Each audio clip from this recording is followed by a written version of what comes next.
अभी हम लौरिया में मौजूद हैं और आपको हम यह भी बता दें कि ये जो लाल झंडा के कार्यकर्ता आप देख रहे हैं, यह भी एक सरकार का हिस्सा है।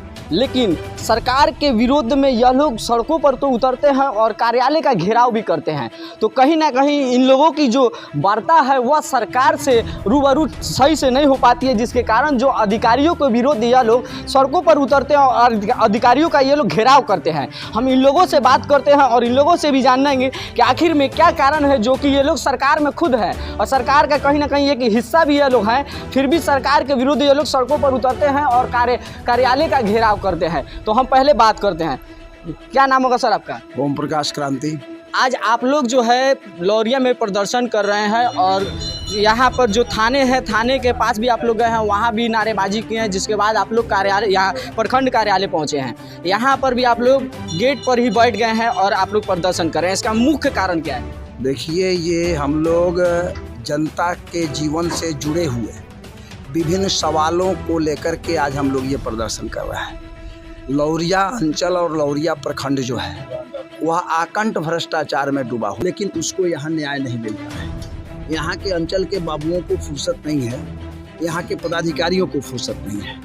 इस सवाल को लेकर के हम लोग यहाँ आए हैं कि दाखिल खारिज और परिमार्जन के नाम पर जो लौरिया अंचल आज बदनाम हो चुका है, उस पर रोक लगाया जाए।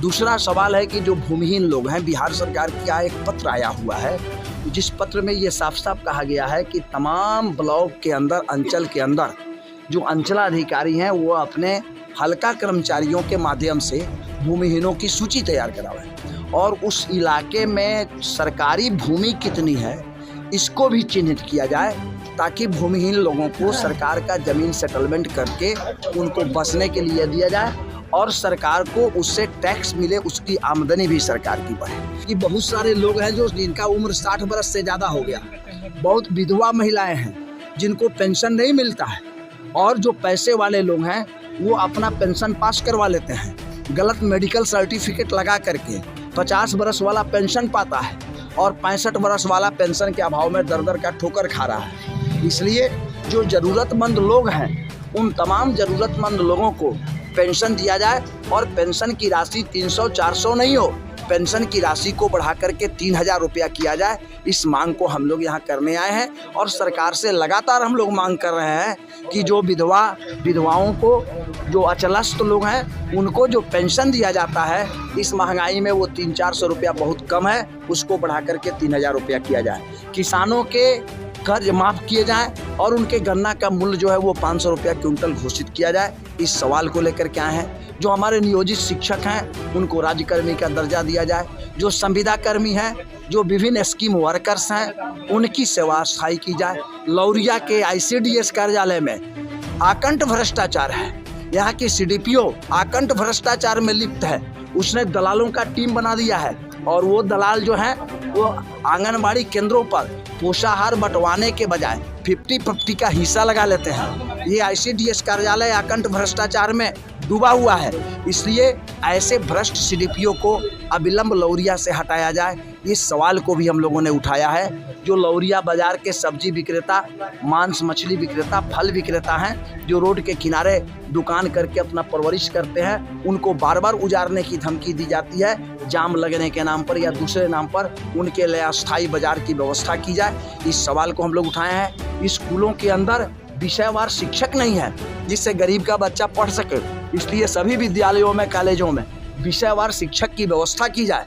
इस सवाल को भी आज हम लोगों ने अपने मांग के माध्यम से उठाया है और इन्हीं तमाम सवालों को लेकर के आज हम लोग प्रदर्शन कर रहे हैं। पुलिस जुल्म हो रहा है, लोग पिटा करके गरीब जाते हैं थाना में, उनका FIR नहीं होता है, और जो पीटने वाला है वो दरोगा जी के पास बैठ करके चाय पीता है। तो इस ऐसी जो प्रक्रिया है, अभी आपने सुना होगा किस तरह से बैरिया में एक गरीब व्यक्ति जो जाति का कुम्हार था, अशोक पंडित, ज़मीनी विवाद थी और उस ज़मीनी विवाद में दूसरे पक्ष से पुलिस वालों ने पैसे लेकर के उस गरीब आदमी को पीटते, गाड़ी में लाद करके पीटे, फिर हाजत में बन करके पीटे और 12,000 रुपया लेकर के और जबरन सादा कागज़ पर दस्तखत करवा के उसको छोड़ा गया। ये पुलिसिया जुल्म है, ये प्रजातंत्र है। प्रजातंत्र रोज़ हमारे DGP साहब कहते हैं कि पब्लिक और पुलिस का फ्रेंडशिप का रिलेशन होना चाहिए। ये कौन सा फ्रेंडशिप का रिलेशन है कि गरीब जाता है तो उसकी बात थाना में नहीं सुनी जाती है, और बड़े लोग स्कॉर्पियो लगाते हैं, बड़े लोग अपनी गाड़ी लगाते हैं तो दरोगा जी अपने डेरा में बुला के चाय पिलाते हैं। ये सिस्टम नहीं चलेगा। इस सिस्टम का विरोध करने के लिए, इस सिस्टम में सुधार करने के लिए हम लोग कहने आए हैं। आज हम लोग चेतावनी देने आए हैं। आज हम लोग जमदियरी का दिया निकालने आए हैं। ये दिया निकाल करके ये कहने आए हैं पदाधिकारियों से कि आप चेतिए, अपने अधीनस्थ कर्मचारियों को बैठा करके मीटिंग में, मासिक मीटिंग आपकी होती है, वीकली मीटिंग होती है, उसमें बैठा करके उनको चेताइए, उनको कहिए कि वो जो गलत करते हैं उस पर अंकुश लगावें। और यदि आपके प्रयास से आपके कर्मचारियों के गलती पर अंकुश नहीं लगता है तो अगली बार हम लोग चेताने के लिए नहीं आएंगे, अगली बार आमने सामने लड़ने के मूड में आएंगे। FIR होगा, जेल जाएंगे, अफसर भी FIR हमारे ऊपर करेंगे, हम भी उनके ऊपर FIR करेंगे। एक ही जेल के हाजत में हम भी बंद होंगे, अफसर भी बंद होंगे, तब पता चलेगा कि देश का कानून क्या कहता है। इसलिए आज हम लोग चेताने आए हैं कि इस प्रदर्शन के बाद यदि ये लोग नहीं चेतते हैं तो आने वाले समय में हमारा आंदोलन तीखा हो। उसके लिए विधायक हैं, उसके लिए सांसद हैं, तो विधायक को कोई मतलब ही नहीं है। स्थिति यह है कि यहाँ के पदाधिकारी बेलगाम बने हुए हैं। जनता की बात तो आप छोड़ दीजिए, मैं बिना नाम लिए हुए मैं कहना चाहता हूँ कि पिछले दिनों आपने देखा होगा कि मुखिया महासंघ को लड़ना पड़ा, किस लिए कि अधिकारी उनके बात नहीं मानते थे। 7,000 8,000 की जनता पर एक मुखिया का चयन हुआ है, 4,000 की 5,000 की जनता पर एक BDC का चयन हुआ है, प्रमुख का चयन हुआ है। और जब मुखिया जनप्रतिनिधि है किसी पंचायत का, उसकी बात अधिकारी नहीं सुनते हैं, उसको इस बात का अफसोस है कि हम मुखिया होकर के भी हम ब्लॉक और अंचल में जाते हैं तो हमारा काम नहीं होता है। तो आप इसी से अंदाज़ा लगा सकते हैं कि यहाँ के भ्रष्टाचार का मापदंड क्या है। तो हम तो ये कहने आए हैं कि मुखिया जी लोग डरा जाएंगे इसलिए कि 5 साल हैं, 5 साल रहेंगे, 5 साल के नहीं रहेंगे, लेकिन कम्युनिस्ट पार्टी को तो हमेशा रहना है। हम लोग डरने वाले लोग नहीं हैं, और हम लोग इसलिए चेताने आए हैं कि हम ना मुखिया हैं, ना BDC है, ना प्रमुख है, ना MLA हैं। कम्युनिस्ट पार्टी लगातार भ्रष्टाचार के खिलाफ संघर्ष करती रही है और संघर्ष ही हमारी पहचान है। पिछले दिनों हमने कई कारणों से जो जुझारू संघर्ष होना चाहिए वो संघर्ष हम लोगों ने नहीं किया है। यहाँ के कई अधिकारियों का दवाई हम लोगों ने किया है, कई अधिकारियों को यहाँ से हम लोगों ने हटाने का काम किया है। और ये BDO CO को हम लोग क्या समझते हैं? हम तो साफ कहना चाहते हैं कि अभी आपने देखा होगा कि भारतीय कम्युनिस्ट पार्टी इस जिला के जितने किसान जो ट्रैक्टर चलाने वाले लोग हैं, जो खेती करने के बाद अपने ट्रैक्टर से बालू ट्रॉली से ढो करके और सीमेंट छड़ धो करके 2 पैसा कमा के सब्जी खरीदते हैं। ये DTO जो था इसके पहले, वो महाभ्रष्ट DTO जो 55 हज़ार रुपया ट्रैक्टर मालिकों से फाइन लेता था, वो किसान तमाम लोगों के यहाँ गए, भाजपा के MP के यहाँ गए, MLA के यहाँ गए, उस DTO का ट्रांसफ़र नहीं हुआ और उन किसानों ने कम्युनिस्ट पार्टी का दरवाज़ा खटखटाया और 15 दिन के अंदर बेतिया के DTO को हम लोगों ने हटा दिया। हम कहना चाहते हैं कि हमको कलेक्टर से लड़ने में कोई दिक्कत नहीं है।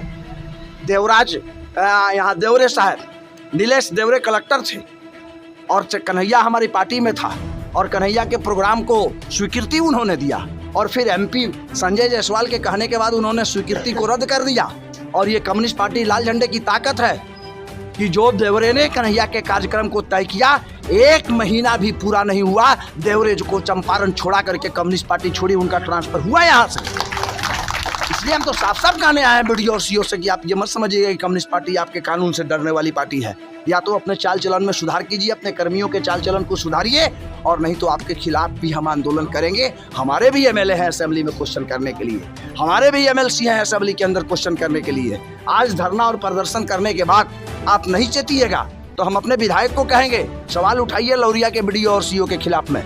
लौरिया के ब्लॉक और अंचल में जो भ्रष्टाचार है उसके खिलाफ असेंबली में सवाल उठेगा, और जिस दिन हमारा विधायक असेंबली में सवाल उठा देगा, नीतीश की हिम्मत नहीं है कि उस अफसर का छठियार वो नहीं हो जाए। किसी भी अफसर का छठियार हो सकता है, क्योंकि वामपंथी पार्टियों की ताकत से ये सरकार चल रही है।